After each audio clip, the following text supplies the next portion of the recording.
I was pretty hyped for Pokemon Scarlet and Violet. I got Scarlet at a midnight release, and a few days into playing, I had a lot of mixed feelings on it. I adored the characters, I loved the setting, but the glitches and the graphical errors were constantly pulling me out of the story.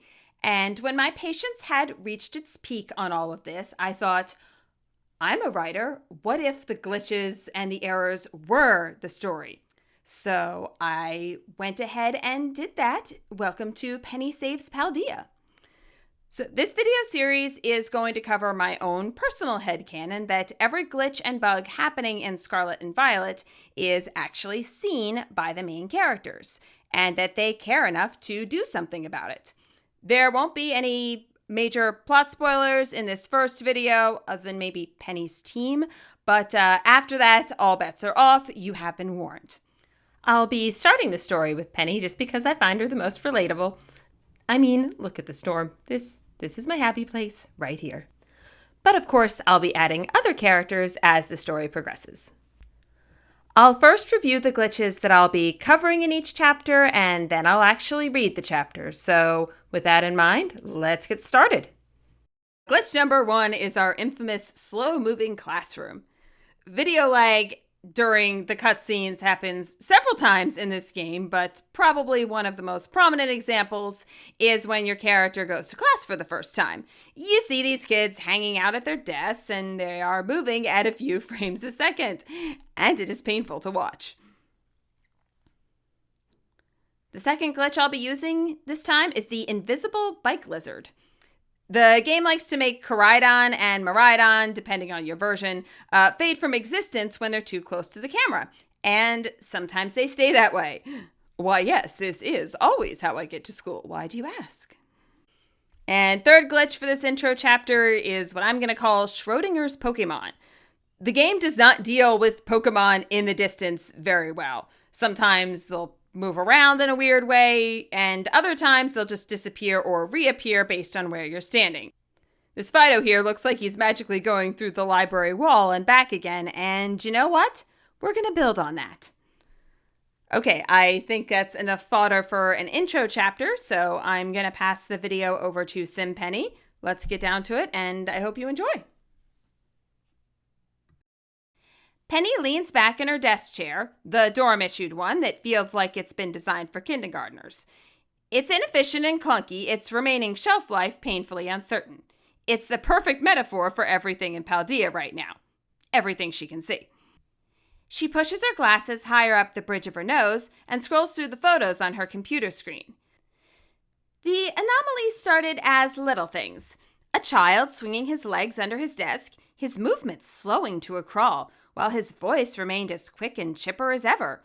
A wild Pokemon seeming to blink out of existence, only for the witness to be told by fellow students that she probably just saw a Kecleon or something. Who's ever seen a Kecleon in Paldea anyway? Penny thinks, rolling her eyes as she scrolls faster. Of course, with the way things are going, maybe she shouldn't shrug off the possibility so quickly. This is one nice thing about computers. They report things exactly as they are, whether those observations make sense or not. Penny has documented much of the strange phenomenon on her own as she can, but her sources have sent her even more, which makes her grateful. If nothing else, it's good to have at least a couple people who don't think she's straight up losing her mind. Behind the desk, a Sprigatito mews and nuzzles her ankle with its grassy, blanket-soft fur. Penny gives a rare smile and pats the little Pokemon on the head. She now realizes how dark it's gotten in the room. This is what happens when she gets absorbed in her work. Has she even eaten dinner yet? Penny leans over and switches the desk lamp on, to which Sprigatito gives a satisfied nod before it curls itself back in a ball at her feet. The little Pokemon isn't hers. She doesn't actually know who it belongs to. The poor thing phased through a wall and found itself next to Penny in the library, lost and disoriented. Penny asked a few students nearby if this was their Pokemon, but they all waved her off and said not to bother them. The treasure hunt was about to begin, and they had to prepare. Penny has her own ideas for the treasure hunt, much bigger and more important than any other students. I'm going to find out what's causing all these strange occurrences in Paldea, she promises herself. If any humans are at fault, I'll make them sorry. And if any Pokemon are at fault? She swallows hard. Pokemon are such amazing creatures, capable of flooding entire regions, creating new land out of nowhere, treating even the fabric of time like their personal plaything. If one of them has decided on a whim to distort and erase Paldea piece by piece, what hope does she have of stopping them? At best, she may be able to help people evacuate the region and find somewhere safe, if there is anywhere safe. Penny shakes her head and stands up from the desk. Her stomach growls, a sure sign that she has, in fact, skipped dinner. She walks over to the mini fridge and pulls out a leftover sandwich. Chorizo, cucumber, and wasabi, the only correct way to make a sandwich. She then retakes her spot in the clunky preschooler-sized chair, breaking off bits of the spicy sausage and passing them to Sprigatito under the desk. Stay nourished, stay healthy, stay focused, she reminds herself. If anyone had asked Penny a few months ago what it would look like, practically speaking, for Paldea's existence to deteriorate before her, she would have been clueless. She's never been the creative type and doesn't care to speculate on theoretical disasters.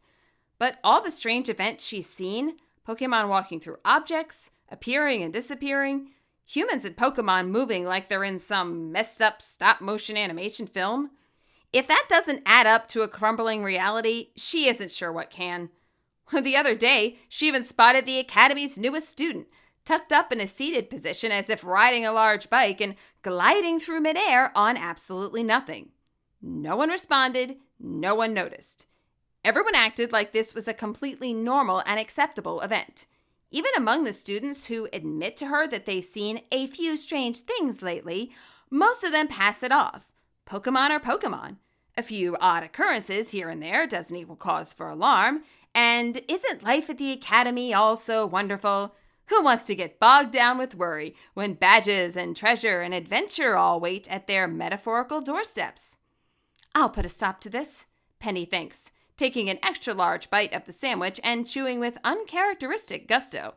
I'll put a stop to all of it, no matter what. Okay, that's going to put an end to the first chapter. Thank you so much, guys, for tuning in here. I will definitely be making at least a few more of these, so yeah, hope to see you guys then.